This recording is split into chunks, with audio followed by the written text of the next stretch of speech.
Good luck. Puts on the step, goes right through, puts on the step again. Oh, go pretty. That was magnificent stuff. Well, they shall not believe them. Marshall skips away. Marshall's still going. Mullins opens up again. Oh, look at him go. He beats O'Davis on the outside. Hello and welcome to another very exciting episode of the Voluntary Tackle, the only NRL podcast prepared to shoot Shane Webke and mount his head on a wall. I'm your host, Aimon Brown, and today on the show we're discussing all sorts of fascinating tidbits around life. Not maybe some rugby league in there, but mainly just sort of culture war issues, geopolitics, and we'll throw in a little bit of home and away nostalgia. Because we all love Judy Nunn and everything she's ever done. I'm your host, Aimon Brown, by the way, and I am joined at this stage only by one of my compadres, that is Media Watch Mario. Hello to you, sir.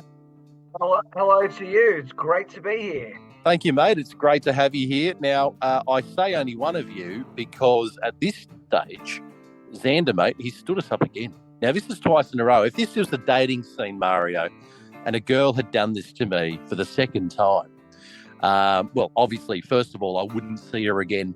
But second of all, it would probably kickstart some serious creepy stalking on my behalf. I'd probably be leaving, messages in fire on her lawn and just sending creepy letters written in all sorts of font cut out of a magazine. I'd be hitting the roof, basically.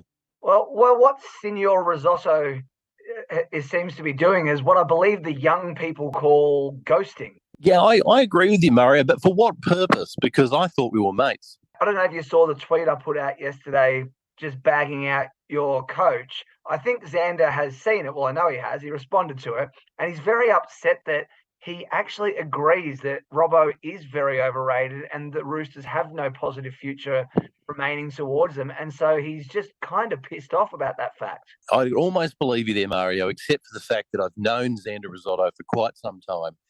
And one thing about him that he is not is someone who will run away from a debate. He's very headstrong. He will sort of foist his views on you, even if you don't want them. So I feel as though him running away from this battle about the Roosters seems like it's probably not likely. But for the benefit of the listeners, can you let them in on what Twitter stoush you had? You didn't have a stoush. All I did was put out a tweet that basically said that Robbo's overrated and he's, what's he really done that wasn't on the back of other people's good work? And, you look at what the team he's had the last couple of years. Everyone agreed the best team of 2021, the best team of 2022, and he's produced Sweet Fanny Adams. I don't remember the exact wording of my tweet, but it was obviously, as most of my tweets are, absolute shit takes. Shout out to my friend Mike, who's, I hope, listening. Absolute shit takes meant to trigger usually Panthers fans, but occasionally other fan bases, and usually it works. Okay, so you have just outed yourself as a cynical provocateur. We'll get back to that in a second. Maybe you are rugby league's answer to Milo Yiannopoulos, I'm not sure. But I'll put this to you in lieu of Xander being here. 3 premierships and only missing the finals one time doesn't mean anything to you. How do you respond to that? Stop living in the past. Stop living in the past. Well, that's all we have to go on, Mario, I'm afraid. We can't go on the future. It hasn't happened yet. Yeah, and I'm still living off 2021 and 2008, but that's okay. Shit takes and trolling doesn't require logical facts. Well, certainly not this show, Mario. And while we venture into the world of non-logic, let's just overshare a little bit onto my personal life, if you don't mind. And sorry, listeners, feel free, again, to spool forward a couple of minutes because I'm about to talk about my age. I'm zeroing in on 40, mate. And I have only weeks left of my 30s hood. So I don't know what you did in the lead up to yours, mate. Big milestone birthday, obviously. You can't run away from the fact that you definitely are middle-aged when you hit 40, which is fine. But for me, what I'm trying to wedge into these next couple of weeks is everything that I could only do in my 30s, but I couldn't get away with it in my 40s. Do you know what I mean? Because you're too old, you're too over the hill. So for the last week, hear me out. What did I do? I ordered a McFlurry from McDonald's, which I don't think I'll be able to do once I hit 40 because it would be too embarrassing, especially because I get the mini M&M mix-ins. So that's going to be particularly hard to do. And I'm going to have to retire my skateboard too, mate. And I'm a little bit upset about that. I've tend to skateboard through the food court of Westfield at least once a week. I won't be able to do that anymore just because, as I said before, I have to wear the badge of being a person who's too old to do it. Interested in your take. Am I taking this too far? And two, what did you do in the lead up to your 40 that you thought that you could never do it again once you hit that mark? Look, I have to admit, nothing. I wasn't concerned about turning 40. It wasn't a problem. I'll tell you what I did when I turned 40. I immediately jumped out of a plane. I assume you're talking about skydiving. You didn't become a 9/11 hijacker. That's correct. I actually did have a parachute attached and landed safely, as you may have guessed the fact that you're talking to me at the moment. And I had never skydived before. I waited until I was 40 before giving that a crack. Now, is the reason you did that is you were just playing the numbers? You went, well, I've had 40 good years. If I plummet and hurtle towards the ground and die, it doesn't matter as much. Like the tragedy's been lowered a bit. In reality, I'd spent many years wanting to skydive, trying to arrange it with various friends, trying to convince my wife to do it. It was just never going to happen. Any friends who said they would do it with me, when the time came to book something, they all pussied out and changed their minds. And I just wasn't super keen on doing it by myself. And so then we're in Port Macquarie, the wife and I, on this little weekend away for my birthday. And I wake up at the first morning we're there, and she's like, "Here you go," and hands me a ticket to go skydiving. Wow, but not with you. She went, "You do it." I'm definitely. I ended up going up with some lady in her 50s or 60s who'd never skydived before. Now, she'd had it foisted on her by her family. The difference was that she wasn't keen, and she'd always told them she didn't want to skydive, and they still gave her a skydiving ticket. Let's say it was her 50th, just to have a safe guess. And she ended up taking it like an absolute trooper and loved it. I've got to say, I'd be really suspicious if my family said to me, "Here, have a skydiving ticket," even though I'd never asked for it, even though I specifically said I wouldn't like to do that. If I were her, I'd be searching the bag for a hole in the chute. Especially at her age, when it's all younger people giving you the present, and surely they're just after an early inheritance. 100%. So I hope she's alive. Did you see her on terra firma? Did she end up making it? She landed before me, so I saw her hit the ground before I hit the ground. Okay. Did she hit the ground? Did she land on the ground? Well, landed rather nicely, so it was fine. Okay. She loved it. She was very happy at the end of it. Well, people can, get all high and mighty about, their skydiving antics and everything like that, but I won't be impressed, Mario, until I meet the first person who jumped out of a submarine, because to me, that's where the baller move is, because obviously with that amount of pressure, depending on how deep you are, you would be vaporized instantly. And again, that's fucking bravery in my book.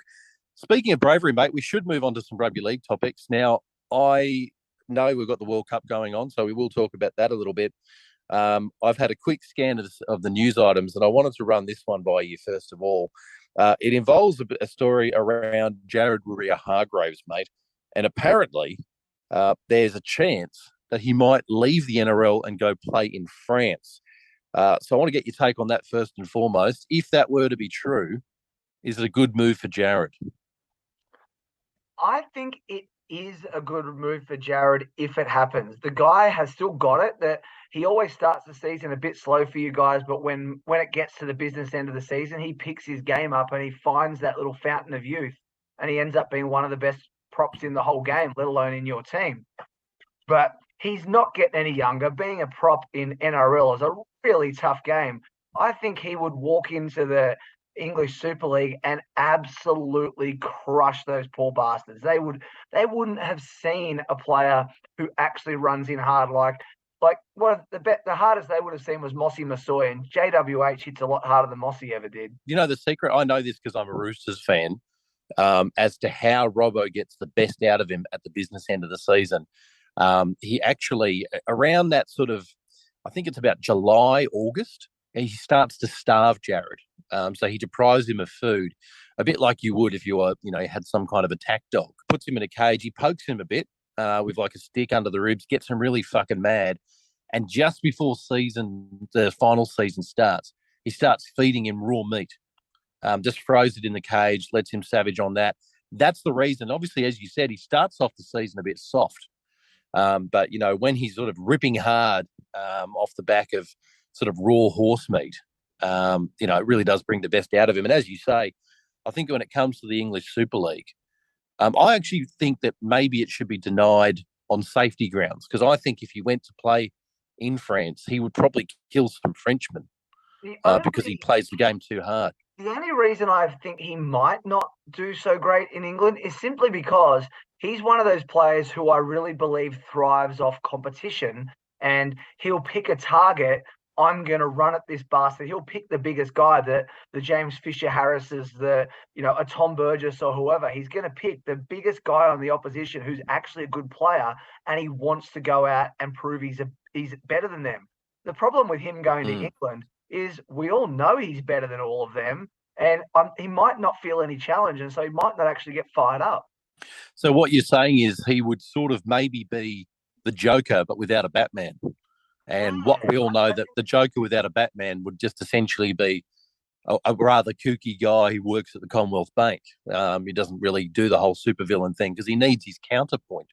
And I agree with you. I think if he does thrive on competition, that much is clear. That's why he tried to take off the head of Nelson Asofa Solomona in a few games out from the finals this year. And because that is one man most people don't pick on. Except for one guy in Bali once who, had his spleen removed pretty quickly. So it was a mistake. So I think you might be right. If he went over there, would we see Jared just get a bit fat? Would he get a bit lazy and overweight and sort of, I don't know, what would a fat Frenchman do? They'd get in, probably eating too much soft cheese. Yeah, and he might really enjoy the pastries over there. Yeah. Although you should call them Frenchmen. You can't call them pastries anymore. It's derogatory. But I hear you. I think he would be a danger to the French in a way. I mean, I think we'd probably see him over there off the chain. I don't know if he would, necessarily blend in with French culture too much. Maybe they'd have to wheel him around in one of those Hannibal Lecter outfits just to make sure he didn't kill anyone pre-season. For me, it's a mistake. Well, maybe if the whole, eating raw horse meat here seems to help him for the end of the season, they just need to feed him raw Frenchmen. Yeah, I wonder what. I mean, I've tried cooked Frenchmen, but never raw. I mean, a Frenchman tartare. That sounds. Stick a bit of lemon on them. Let's see how they go. And the best part about a raw Frenchman, as you know, Mario, is that it's not a pink meat; it's yellow because they're all cowards during wartime. I'm going to make that joke every time. Now, I don't know about this, but another thing that he may not blend that well with over in France could be Emmanuel Macron's unique blend of centrist capitalism. Would that be a factor for Jared, do you think?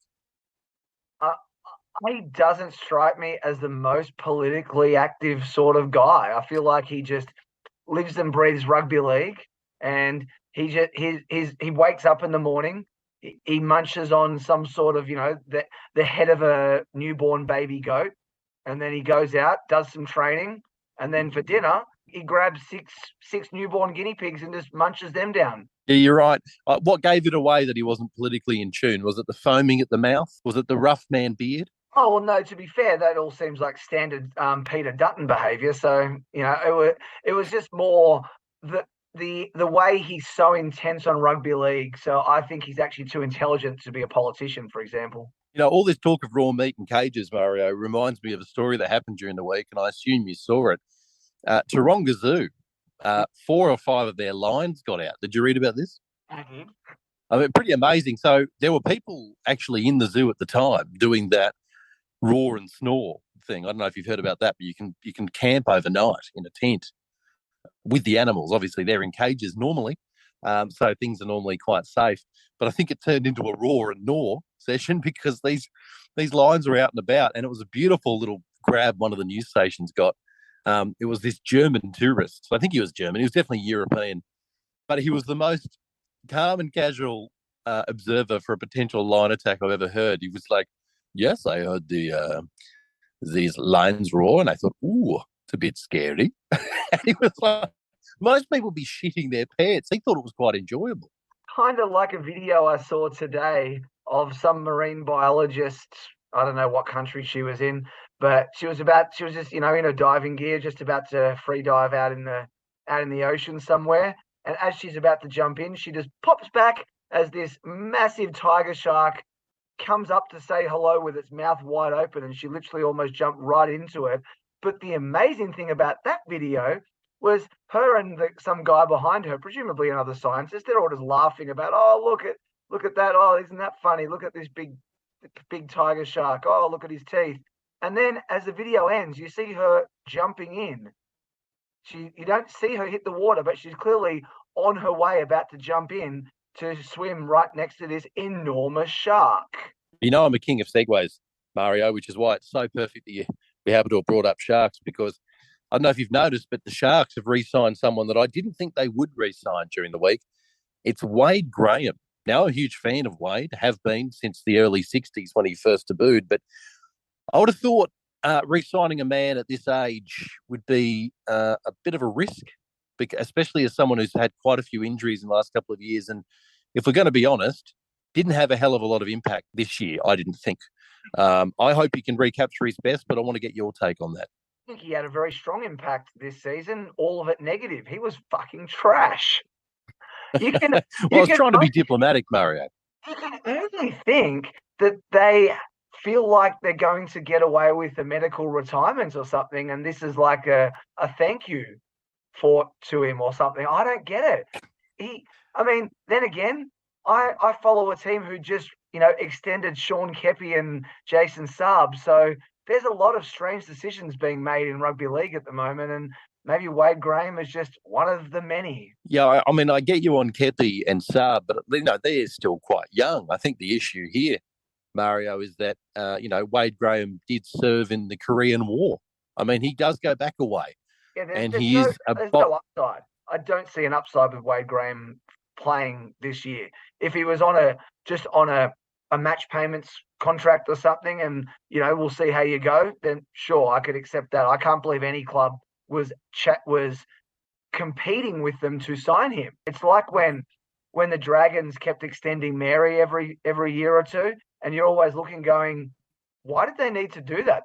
Was any other club clamoring for his signature? Yeah, no, it is a weird one, because I don't know if you feel the same way as I do. I think Wade Graham has been a tremendous player for the vast majority of his career. I think and I can only assume that Fitzy wants to maintain just a little bit more experience in the squad, at least for another season. But, I don't know if you can afford someone taking up salary cap room in your squad just for experience, when you know that they're one head knock away from retirement and one serious knee injury away from retirement. For me, it's a risk. It's salary cap. It's a top 30 position that someone better isn't getting. But even putting him in the 17, if he's there on some minimum contract just to turn up to training each week and help with a bit of leadership around the club, that's probably fine. If the plan is to have him in the 17, that seems strange, unless he had an injury at the end of last year that we didn't know about, and he's actually got better play in front of him. And that's possible. I won't rule it out. People older than him have been good. So it is possible. It just seems unlikely based on what we saw. Is there a chance, Mario, that someone down at the Shire, this is sort of a Machiavellian take, but just doesn't like Wade and wants to see him have that one head knock that takes his brain too far? I know that when I don't like someone, I try and make sure they get themselves a multi-$100,000 contract for the next year or two. That's my best revenge. Yeah, no, I tell you, I honestly wish more people hated me, because I need the cash. Yeah, I think enough people hate me, but none of them seem to be throwing money at me. I told you this pre-show, mate, but for the listeners, I have a bit of a cold, so if I laugh and then degenerate into what appears to be B. Arthur having an asthma attack, the reason is because I've got a little bit of a chest condition at the moment. So I apologise for that, and the horrible sound that will no doubt ensue gurgling from my throat. Look, let's move on from Wade, mate. I read a story as well just before we came on, which I thought was quite interesting. There is chatter apparently about the NRL potentially implementing a pre-season competition, and by pre-season, I don't mean nines. I mean an authenticated 17-man proper competition is a way of garnering interest as we weigh in. And interestingly, as a way of also drawing attention to the Redcliffe Dolphins. I don't quite understand the relationship there. I think the last time I saw this was at the Panasonic Cup. I think I was about 5 years old the last time they did something like this. It's interesting move to me if it does go ahead in a climate where we're already talking about players being overworked, trying to protect them from injuries. And yet we're thinking of potentially throwing in a proper full-out competition before the season. Strikes me as a little bit misguided, but I want to get your take, sir. I want to play devil's advocate on this idea just a little bit. If you look at English football, and they've got the Carabao Cup and the FA Cup, which is kind of amazing. They have 3 different competitions running, plus the Champions League and the UEFA Cup and all this sort of stuff. So they've got all these different competitions happening at once. But they also have bigger squads, so they can bear that burden, and they have more depth to carry such large squads, which rugby league doesn't really have. But you would suggest that, let's say it's a comp of the 17 teams plus, Q Cup and reserve grade teams. I don't know how that would work if they're all feeder teams, but whatever they were going to do, like maybe PNG Hunters and things like that, you would suggest that the the NRL level teams are going to be playing reserve grade squads against any lower teams to start, or even against each other, just to start the first few rounds and not take it seriously until, oh, hang on, we made the semi-finals. Let's trot out our real team because we'd like to win this prize money. Surely it can't be more than that. If they're actually expecting or having like a minimum, you have to have this many from your starting 30 playing or something like that. I can't imagine the clubs agreeing to it. It is the first thing. They have to pay them so much because, as you say, the amount of injury risk on these relatively meaningless games in terms of the only games that matter are the ones that lead to a premiership.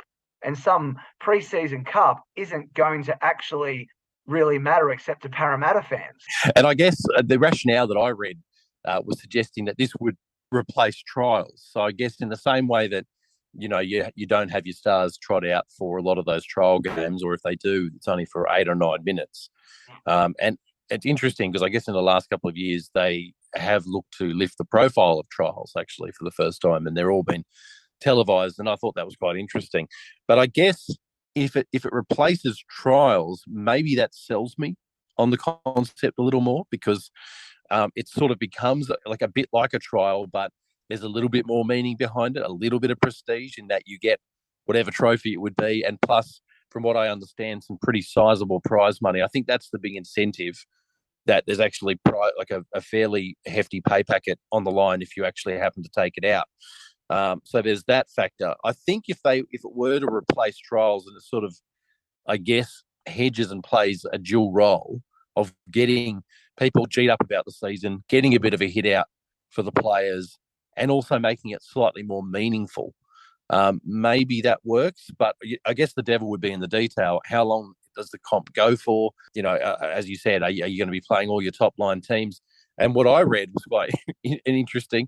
They would also potentially have other teams from overseas enter just for a little bit of extra cachet value. So they were touting St. Helens. Yeah. How do you feel about that idea of actually flying a team in for a bit of extra interest? It's like no one remembers 1997 and how disastrous having English teams in the Super League, or even the world. Remember when we had the World Club Challenge with 3 NRL teams like Brisbane who'd come last or something like that, playing against an English team and still flog them? Yeah, that was a weird concept, though. I don't know what they must have been smoking crack when they came out of that. It's the same result, isn't it? That's what this would be. You can pull teams from up your arsehole, who cares? But ultimately, they're still, if they're not an NRL standard team, they're just going to get hammered. And what's the point? The other thing that you said was, a bit of interest earlier in the season. But here's the problem.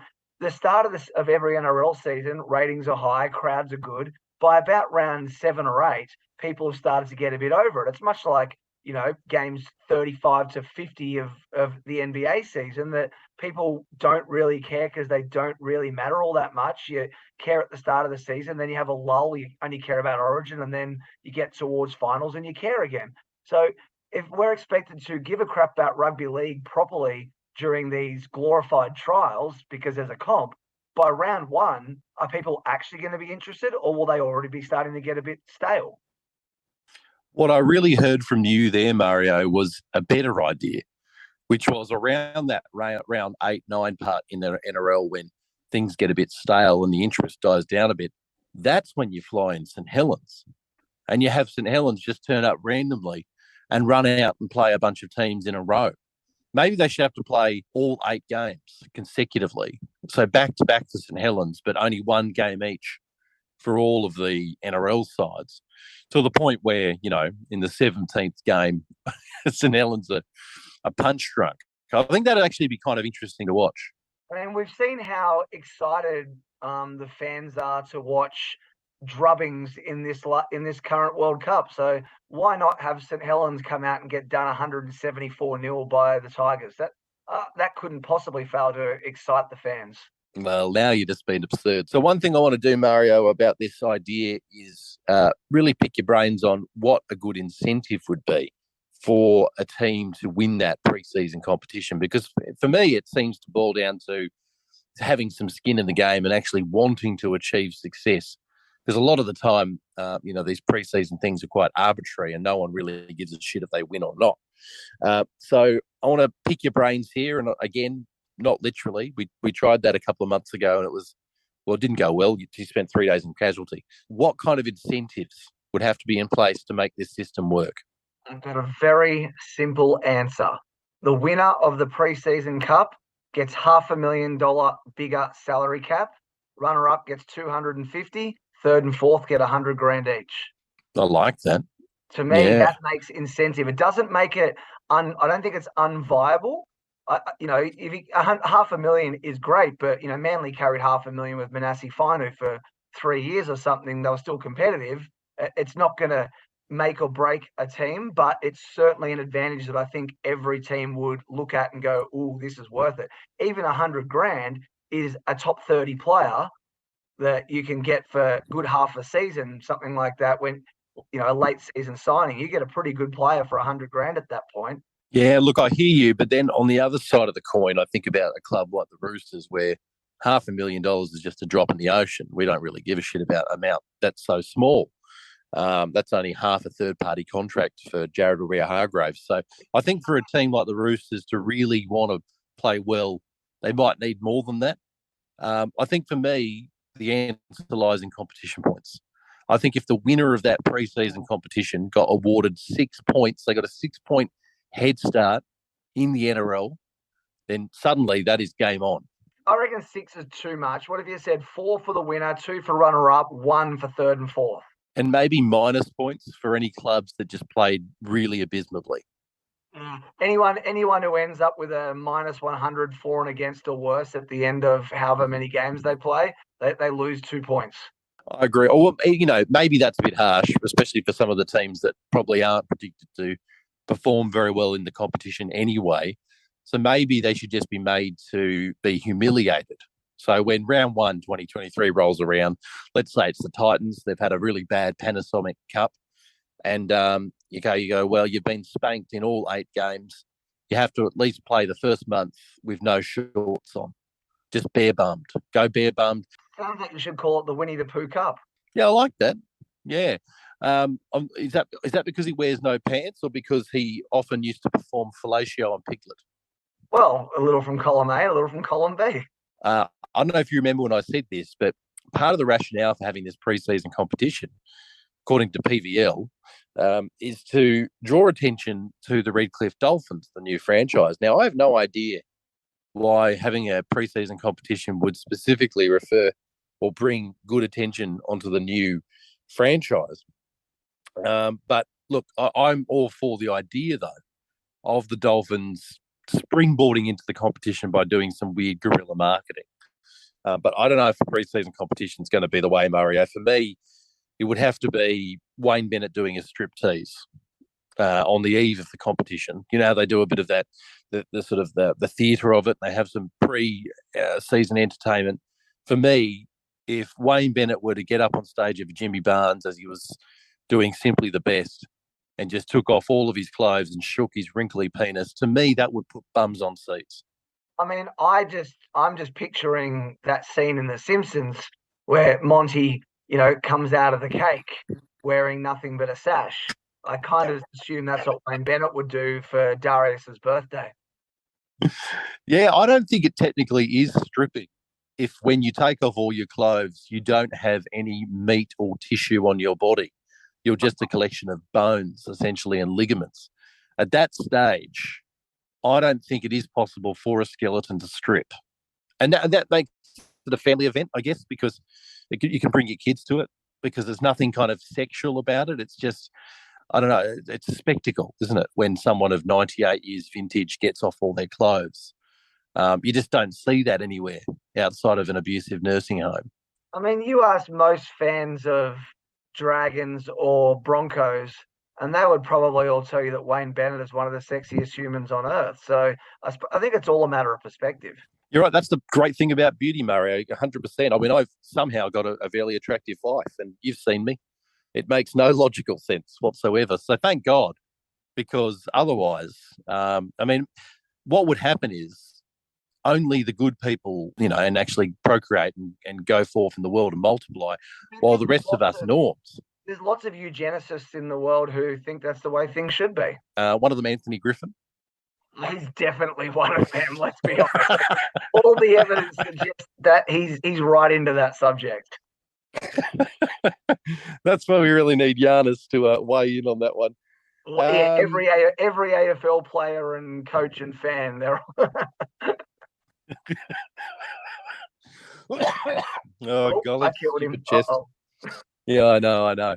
Mate, okay, well, look, we've talked about pre-season competitions. Now, maybe it's old hat, Mario, to have a pre-season competition playing the sport that you're about to play. It feels a bit like, doubling up, doesn't it? I mean, here's a really small miniature version of everything we're just about to do for 6 months of the year. I think a much more interesting pre-season competition was, why not get the rugby league players branching out a little bit and showing a bit of actual natural talent and ability? So based on that, I think we should give them a game of perhaps, polo against King Charles, or croquet, or maybe some curling. Let's see what they've got. It's not all about rugby league. There's more to life than rugby league, guys.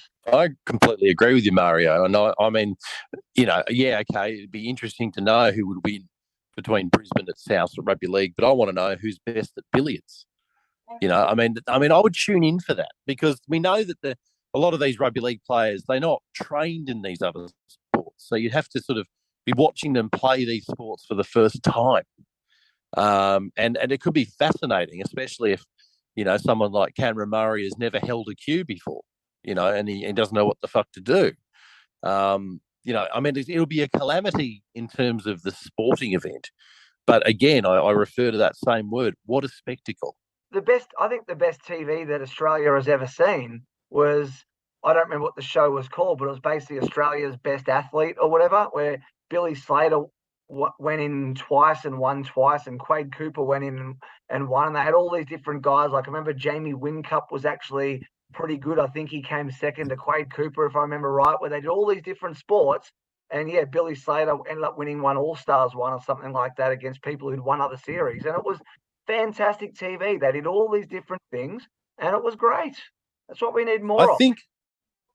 I actually really love that show. I don't know why they discontinued it, but I'd assume ratings.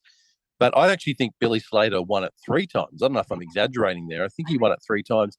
And the thing about Billy Slater, I know you're not a Melbourne Storm fan, Mario, but you have to pay him, Mr. Slater, his dues in this respect, that he is one of the fittest humans that's ever played the game, or played any game for that matter. And we know that because, as you said, that show has the best of the best from a lot of sports competing at a whole bunch of different events. And yet Billy Slater rose to the top consecutive times to beat out these amazing athletes.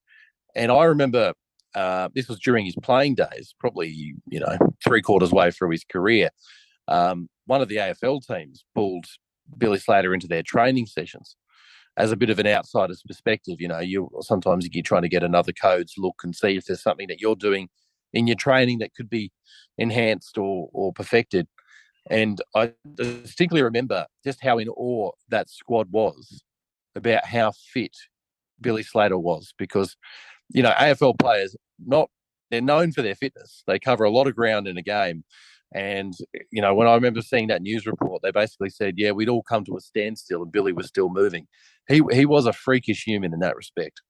Oh, yeah. I mean, as I said, watching him win that show, I may have never liked him as a person, but I bloody respected him as an athlete.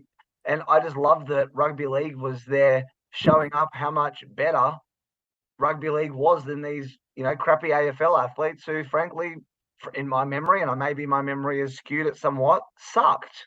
No, you can say it. You're allowed to say it on this show. AFL does suck, and everyone who plays it should die of an awful disease. Not right now. Not an ogre. I don't want them to die in their prime, but later on in life, I hope they keel over before most people do. Look, it's an interesting one. Maybe there's one or two AFL players a week. We're not sadists. No, I don't want a genocide. Maybe I do. No, I don't think I do. I don't want a genocide against AFL players as such. I would just like to see maybe one less team a year, maybe for a plane crash or something. Just get them all out of the way early. And then progressively, there's just no teams left. And then NRL don't have another competitor there.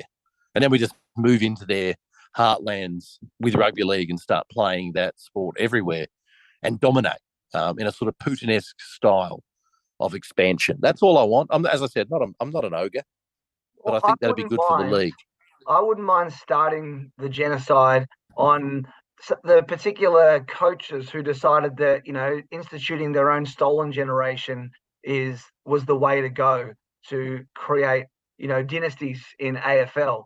And sadly, it did seem to work, given that Hawthorn won a whole bunch of grand finals in a short amount of time while they were taking part in this whole effectively stolen generation strategies. As you said, Murray, I'm as competitive as you get, but I do draw the line at sort of abducting First Nations people for sporting success. I draw a line somewhere. Sure, I'll tinker with a plane and hope a whole AFL team hits the ground, but I won't do that. Like Meatloaf said, I'll do anything for league, but I won't do that. And in his case, his not doing that was taking a vaccine. Obviously, the World Cup is going on. We're about to play Lebanon. Does look as though out of all the quarterfinal games, this seems to be the biggest mismatch. I don't think I'm wrong about that. How have you seen the tournament thus far? There's been some criticism that it's been going on a bit too long from some commentators. People just want to whinge. I mean, I would like it to be structured differently somehow so that there wasn't so many blowouts. But, like... What do you propose?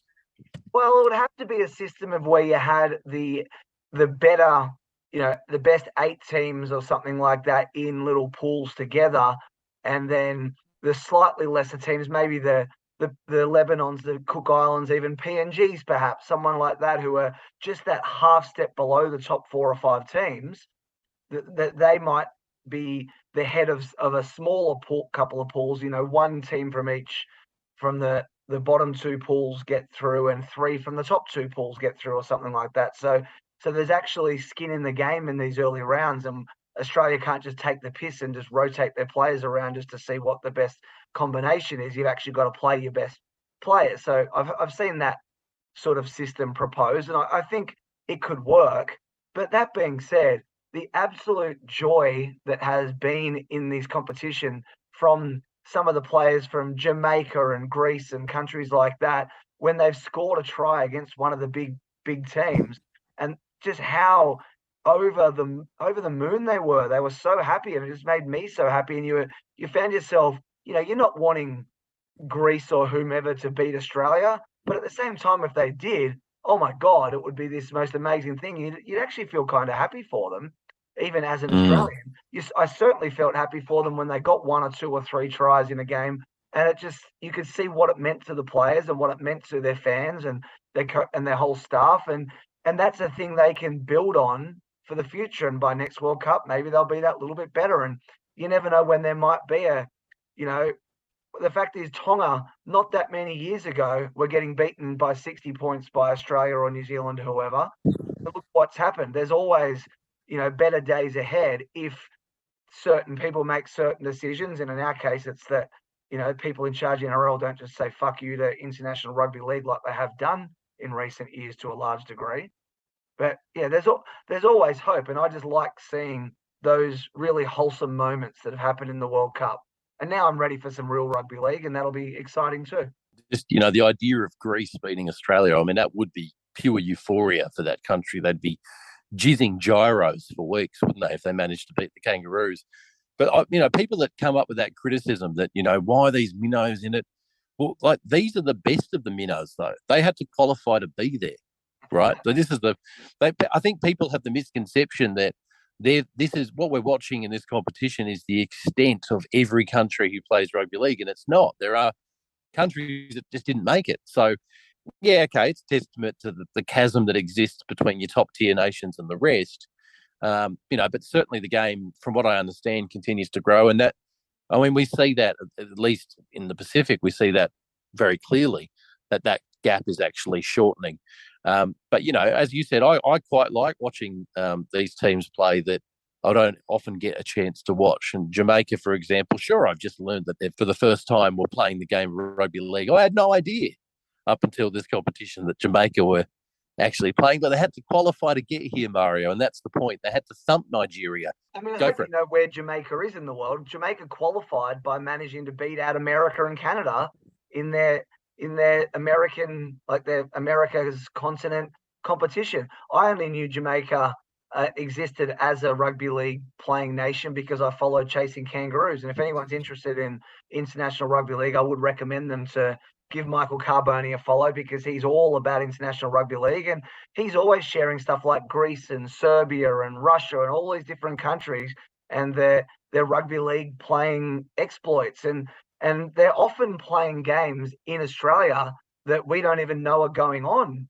if it wasn't for social media, and most people still don't know, where they'll have qualifying games in Australia because most of the players are still based here. They're just lower, reserve grade Ron Massey Cup sort of level players, a lot of them, but it still means a lot to them. And I'm sure making a World Cup is this huge moment. And for every so often, you see some of these players in these lesser teams actually shine in a game. And one of the games I saw, I wish I remembered who it was in which team, but I remember a couple of players in some of the really lesser teams really looking good, like taking it to the Aussies, making a couple of breaks and stuff. And you watch that and you go, damn, this guy's just put his name out there and he's probably going to get himself a contract at a better team now, and maybe it's a reserve grade side or something, but a feeder club for a real team, and that's a real opportunity for players like that. And they become the Viliami Kikau of their own respective nations. They'd probably have statues of them. I mean, for the 9 or 10 people that follow the sport in their home country, that is, but they would be heroes among men after actually, competing at the World Cup. And look, it only happens every 4 years. I'm hoping every stint that things get stronger and it gets more competitive. I've enjoyed it. I've gone back and watched a few of the games. It's quarterfinals. I won't be missing one from here on in. I imagine the Kangaroos are going to do away with Lebanon, Mario. But how do you see? I think the big game of the quarterfinals for everyone is Samoa versus Tonga. Let's focus on that one because local derby. Much better than the last one we had because, I think it was too soon to have Russia versus Ukraine. So I'm glad that Tonga and Samoa are finally facing off. Both have presented, probably fair to say, some scatty form so far. There's been a few games where each team have sort of not, I guess, looked a bit lethargic. The cohesion wasn't exactly there. But by the same token, they've both had games where they've put teams away by 70 points. So a hell of a lot of talent's on display in this game. And, when I've seen these two teams go at it before, there's also a lot of passion. There's a lot of rivalry that exists between Tonga and Samoa. How do you see it going, and how much are you relishing the occasion?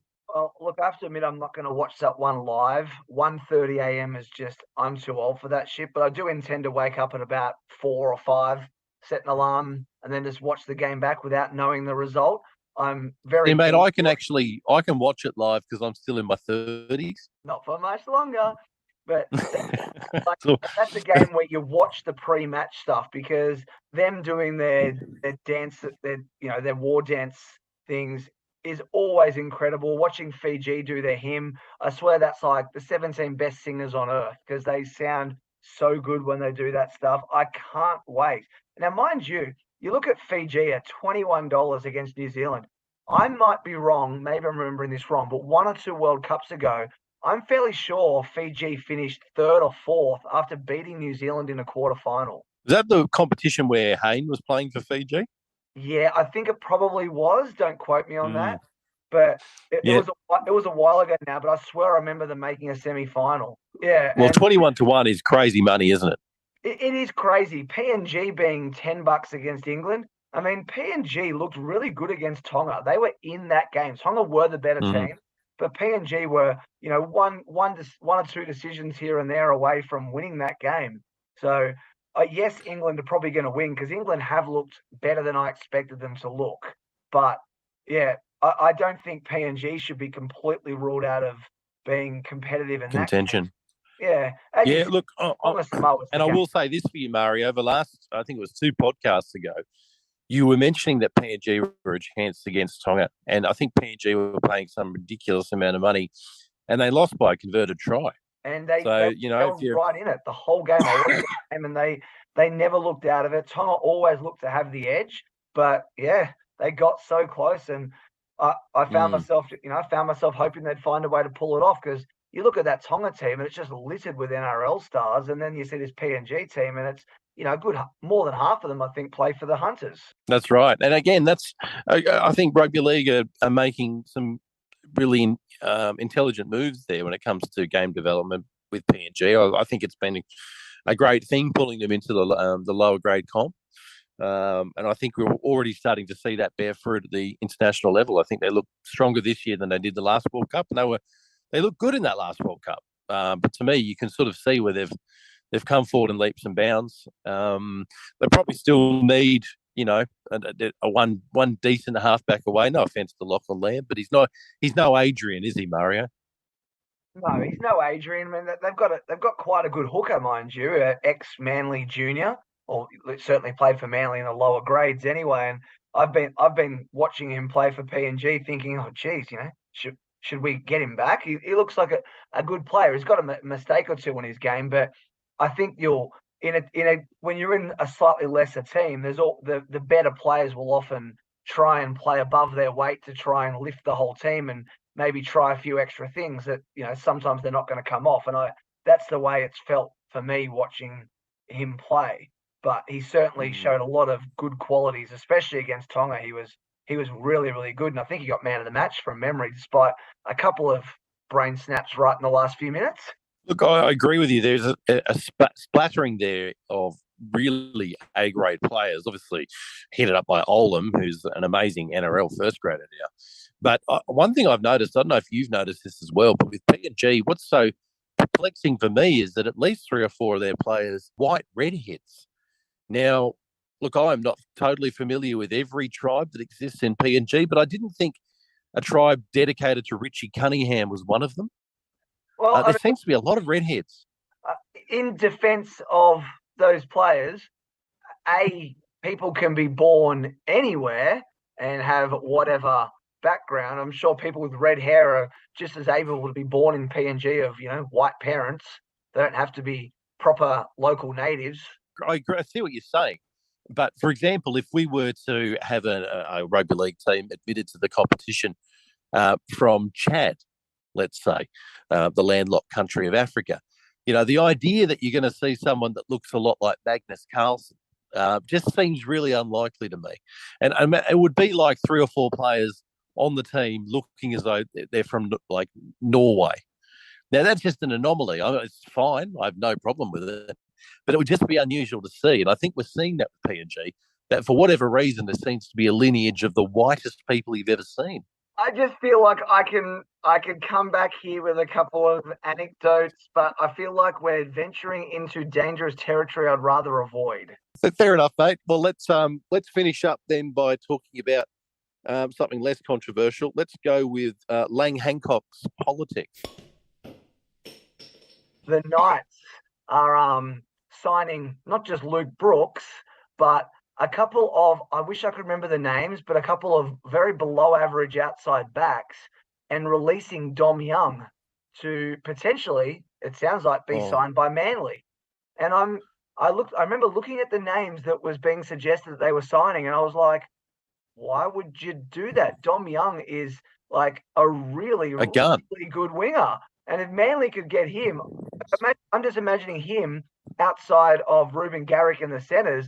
And I'm just salivating at the prospect. If there's any truth to that, please, please, please make it happen. I want Dom Young at my club.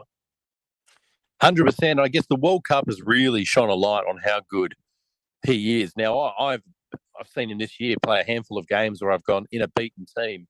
He seems dangerous. I love how strongly he carries the ball. I think he's got genuine talent. He's quite exciting to watch.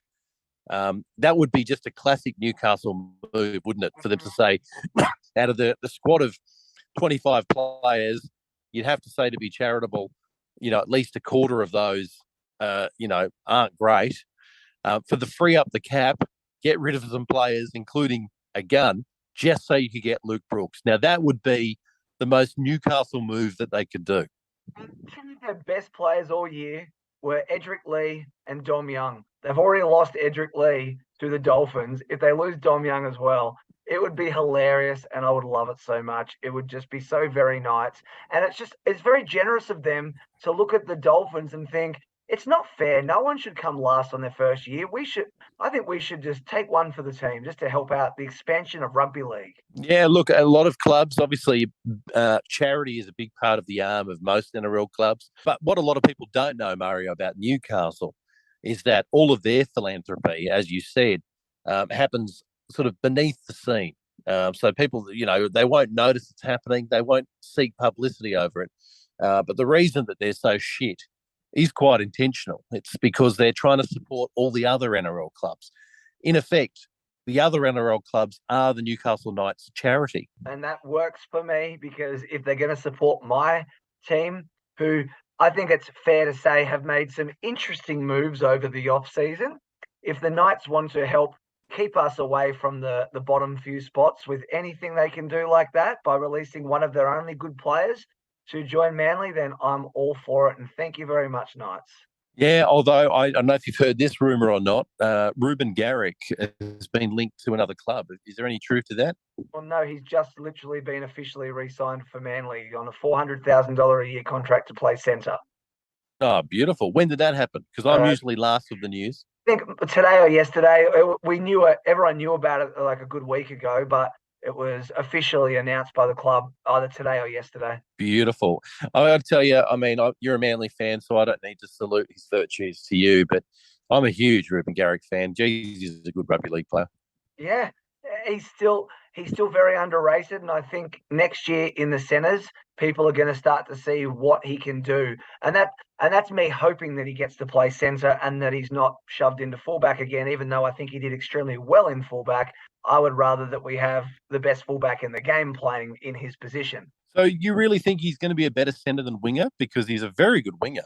He is a very good winger, and I'm not convinced that he's going to be a better centre than he is a winger, but for whatever reason, people are of the opinion that centres are worth more than wingers, and I personally don't think that's actually the case anymore. I think that ship has sailed, and I think wing is now a more important position than centre, but there seems to be this idea in rugby league that if you're on money, you've got to move further in the field, and the people on the outside edge are worth the least. And I think all you have to do is watch Brian To'o play a game to know that wingers, like he's often one of the most important players in the team. I thought he should have been the Clive Churchill winner myself.